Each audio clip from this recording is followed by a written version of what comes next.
ఇద్దరు అజ్ఞాత వ్యక్తులు, ఒక టూ వీలర్, ఒక తుపాకీ, కొన్ని తూటాలు.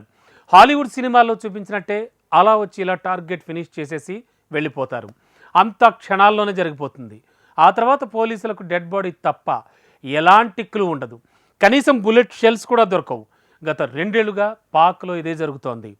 అది కూడా ఇండియన్ మోస్ట్ వాంటెడ్ టెర్రరిస్టులనే వేటాడుతున్నారు. తాజాగా మరోసారి అదే సీన్ రిపీట్ అయింది. ఈసారి ఆ ఇద్దరు టార్గెట్ చేసుకుంది పాకిస్తాన్ డాన్ అమీర్ సర్ఫరాజ్ను. దీంతో మరోసారి Pakistan target killings most burning issue అవుతోంది. ఇంతకు ఎవరి అమీర్ సర్ఫరాజ్? పొరపాటున పాక్లో అడుగుపెట్టి ప్రాణాలు కోల్పోయిన సరబ్జీత్ సింగ్కు అమీర్ సర్ఫరాజ్ మరణానికి అసలు లింక్ ఏంటి? Was this? పాకిస్తాన్లో ఇండియా మరో మోస్ట్ వాంటెడ్ ఖేల్ ఖతం. డాన్ అమీర్ సర్ఫరాజ్ను అంతం చేసిన అజ్ఞాత వ్యక్తులు. సరబ్జీత్ సింగ్ కు అమీర్ సర్ఫరాజ్ మరణానికి లింక్ ఏంటి? 2019 పుల్వామా ఉగ్రదాడి తర్వాత ఇండియా యాక్షన్ మారింది. భారత వ్యతిరేక శక్తుల్ని వాళ్ల అడ్డాలోనే హతమారుస్తోంది. ఇజ్రాయిల్ మొసాద్, రష్యా కేజీబీ స్ఫూర్తితోనే ఇదంతా జరుగుతోంది. లోక్సభ ఎన్నికల వేళ బ్రిటన్ మీడియా ది గార్డియన్ సంచలన కథనం సారాంశం ఇది. ఈ స్టోరీ తర్వాత సీన్ మారుతుందని పాకిస్తాన్ భావించి ఉండొచ్చు. తమ దేశంలో టార్గెట్ కిల్లింగ్స్ కథ ముగిసిపోతుందని రిలాక్స్ అయి ఉండొచ్చు. కానీ రియాలిటీ అలా లేదు. ది గార్డియన్ కథనం రచ్చ రేపుతుండగానే, అంటే ఆ రిపోర్టు బయటకొచ్చిన మరుసటి రోజే మరొకరిని గుర్తు తెలియని వ్యక్తులు కాల్చి చంపేశారు. ఇప్పుడు మరో మోస్ట్ వాంటెడ్ ప్రాణాలు కోల్పోయాడు. ఈ హత్యలు కూడా సేమ్ ప్యాటర్న్ లో జరిగినవే. ఇద్దరు అజ్ఞాత వ్యక్తులు, ఒక టూ వీలర్, ఒక తుపాకీ, కొన్ని తూటాలు. హాలీవుడ్ సినిమాల్లో చూపించినట్టే అలా వచ్చి ఇలా టార్గెట్ ఫినిష్ చేసేసి వెళ్లిపోతారు. అంత క్షణాల్లోనే జరిగిపోతుంది. ఆ తర్వాత పోలీసులకు డెడ్ బాడీ తప్ప ఎలాంటి క్లూ ఉండదు. కనీసం బుల్లెట్ షెల్స్ కూడా దొరకవు. అమీర్ సర్ఫరాజ్ ఎలిమినేషన్ లోనూ అదే జరిగింది. అయితే అమీర్ సర్ఫరాజ్ ఎవరు? అతడు భారత మోస్ట్ వాంటెడ్ గా ఎలా మారాడో తెలుసుకోవాలంటే ముందు సరబ్జీత్ సింగ్ విషాద గాథ తెలుసుకోవాలి. సరబ్జీత్ సింగ్ పాకిస్తాన్ దృష్టిలో భారత గూఢచారి. కానీ అతన్ని హతమార్చడానికి పాక్ ఆ ముద్ర వేసిందనేది భారత్ వర్షన్. పంజాబ్లోని తరంతరం జిల్లా బిఖివింద్ గ్రామంలో జన్మించాడు సరబ్జీత్ సింగ్. ఈ గ్రామం భారత్ పాక్ సరిహద్దుల్లో ఉంటుంది. సరబ్జీత్ది వ్యవసాయ కుటుంబం. సుఖ్ప్రీత్ కౌర్ ని పెళ్లి చేసుకున్నాడు. ఇతడికి ఇద్దరు కుమార్తెలు.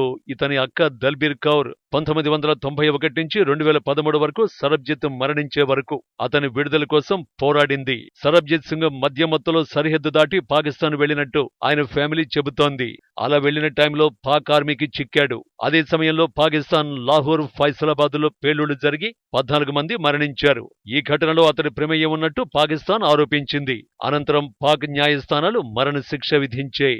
అయితే పేలుళ్లు జరిగిన నెల తర్వాత అనుకోకుండా భారత్ పాక్ సరిహద్దును దాటినట్లు భారత్ ప్రకటించింది. కానీ భారత్ వాదనను పాకిస్తాన్ పట్టించుకోలేదు. మరోవైపు సరబ్జీత్ సింగ్ తరఫున వాదించిన లాయర్లు ఎన్నోసార్లు క్షమాభిక్ష పెట్టాలని పిటిషన్లు దాఖలు చేసినప్పటికీ ఏదీ ఆమోదించలేదు. సరబ్జీత్ సింగ్ ని మంజిత్ సింగ్ మట్టు అని ఆ దేశం ఆరోపించింది. గూఢచర్యం చేసినందుకు దోషిగా నిర్ధారించింది.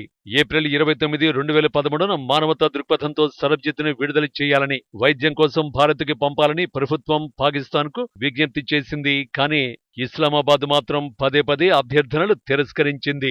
జూన్ 27, 2012లో అప్పటి పాక్ అధ్యక్షుడు ఆసిఫ్ అలీ జర్దారీ మరణశిక్షను జీవిత ఖైదుగా మారుస్తూ పాకిస్తాన్ అంతర్గత మంత్రిత్వ శాఖ పంపిన పత్రంపై సంతకం చేశాడు. పాకిస్తాన్ నిబంధనల ప్రకారం జీవిత ఖైదు 14 ఏళ్లు. అప్పటికే 22 ఏళ్లు జైలులో గడిపిన సరబ్జీత్ విడుదలవుతున్నారనే వార్తతో ఆయన స్వగ్రామంలో భారీగా వేడుకలు జరిగాయి. అయితే విడుదలయ్యే ఖైదీ పేరు సరబ్జీత్ సింగ్ కాదని సుర్జీత్ సింగ్ అని పాకిస్తాన్ ప్రకటించింది. 2013 ఏప్రిల్ 25, 11 ఏళ్ల క్రితం ఇదే నెలలో పాకిస్తాన్ జైల్లో శిక్ష అనుభవిస్తున్న సరబ్జీత్ సింగ్ పై దాడి జరిగింది.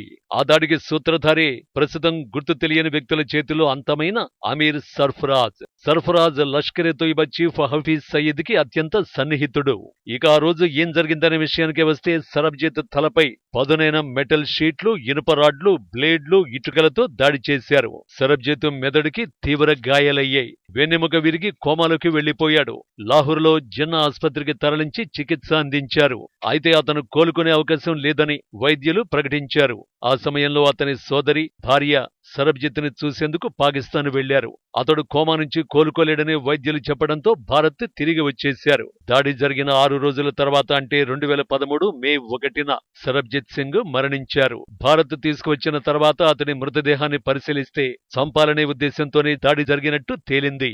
శరీరం నుంచి గుండె, మూత్రపిండాలు, ఇతర అవయవాలను పాకిస్తాన్ తొలగించింది. తొలి పోస్టుమార్టంలోనే వాటిని తొలగించి ఉండొచ్చని వైద్యులు తెలిపారు. పోస్టుమార్టం ప్రకారం తలకు తీవ్ర గాయం కావడం, అంతర్గత రక్తస్రావం జరిగిందని, సరబ్జిత్ పురిపై 5 సెంటీమీటర్ల వెడల్పు గాయం అతని మరణానికి కారణమైందని తెలిపింది. సరబ్జిత్ సింగ్ హత్యకు నేతృత్వం వహించింది అమీర్ సర్ఫరాజ్ అని తెలిసి కూడా సరైన సాక్ష్యాలు లేవని లాహోర్ కోర్టు విడిచిపెట్టేసింది. మన పార్లమెంటుపై దాడికి తెగబడిన అఫ్జల్ గురును ఉరితీయడానికి ప్రతీకారంగానే జైల్లో ఉన్న ఖైదీని ఈ సర్ఫరాజ్ చేత హత్య చేయించారని అప్పట్లో వార్తలొచ్చాయి. సరబ్జిత్ కుటుంబం సరైన న్యాయ విచారణ కోసం చాలా ప్రయాసపడింది. కానీ న్యాయం జరగలేదు. ఇప్పుడు సర్ఫరాజును గుర్తు తెలియని వ్యక్తులు హతమార్చారు. ఇలా పాక్లో ప్రతి గుర్తు తెలియని హత్య వెనుక ఓ మోటివ్ ఉంది. ఇన్నాళ్లుగా ఇండియా దాచుకుంటున్న ఓ దేశభక్తి పూరిత కసి ఉంది. ప్రతీకార వాంఛ ఉంది. ఈ సరబ్జిత్ మీద కూడా రణదీప్ హుడా, ఐశ్వర్య రాయ్ ప్రధాన పాత్రధారులుగా సరబ్జిత్ పేరుతోనే ఓ బయోపిక్ కూడా వచ్చింది. మరోవైపు సర్ఫరాజ్ హత్య వార్త తెలిసిన వెంటనే రణదీప్ హుడా గుర్తు తెలియని ఆ వ్యక్తులకు అంటూ ఓ నమస్కారం ఐకాన్ పెట్టాడు. ఇక తన తండ్రిని హత్య చేసిన ఆమీర్ మృతిపై సరబ్జిత్ కుమార్తె స్వపన్దీప్ కౌర్ స్పందించారు. ఓ రకంగా సంతృప్తి కలిగినా ఇది న్యాయం కాదు అని భావిస్తున్నట్టు తెలిపారు. తన తండ్రి ఎలా హత్య చేయబడ్డారో నిర్ధారణ చేసుకోవడానికి విచారణ జరగాలని కోరుకున్నామన్న ఆమె, నా తండ్రి హత్యలో 3 లేదంటే 4 వ్యక్తుల ప్రమేయం ఉందని, వాళ్లకు కూడా శిక్ష పడాలని అన్నారు. जिसपे मैं यही कहना चाहती हूँ कि जैसे हम कहते हैं कि कर्मों का फल यहीं पर ही मिलता है, ये उसके कर्मों का ही फल है।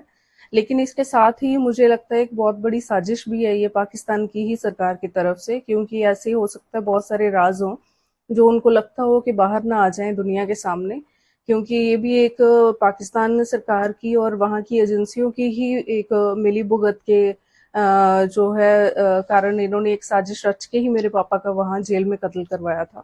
నిజానికి భారత్లో ఎప్పుడు అలజడి సృష్టించాలని కుట్రలు చేసే ఉగ్ర ముఠాలు ప్రస్తుతం అండర్ గ్రౌండ్ లో తలదాచుకుంటున్నాయి. లష్కర్-ఇ తోయిబా గ్యాంగ్ తో పాటు హిజ్బుల్ చీఫ్ సహా చాలా మంది భారత వ్యతిరేక శక్తులు అండర్ గ్రౌండ్ లోకి వెళ్లిపోయారట. అందుకారణం ఆ ఇద్దరు గుర్తు తెలియని వ్యక్తులే. ఎప్పుడు 2 వీలర్ పై వచ్చి బుల్లెట్ దించేసి పోతారో అన్న భయంతో పబ్లిక్ లో తిరిగే ధైర్యం చేయడం లేదట. ది గార్డియన్ లాంటి అంతర్జాతీయ మీడియా వివరణాత్మక స్టోరీ ద్వారా భారత్ను వేలెత్తి చూపించినా ఈ టార్గెట్ కిల్లింగ్స్ ఆగకపోవడం పాకిస్తాన్ తో పాటు ఐఎస్ఐని కలవరపెడుతోంది. ఏది ఏమైనా 11 ఏళ్ల తర్వాత అమీర్ సర్ఫరాజ్ ఎలిమినేషన్ తో సరబ్జిత్ సింగ్ హత్యకు ప్రతీకారం తీరినట్లయింది. ఈ మొత్తం వ్యవహారంలో గుర్తు తెలియని రియల్ హీరోలు ఆ ఇద్దరి నెక్స్ట్ టార్గెట్ ఎవరో మరి.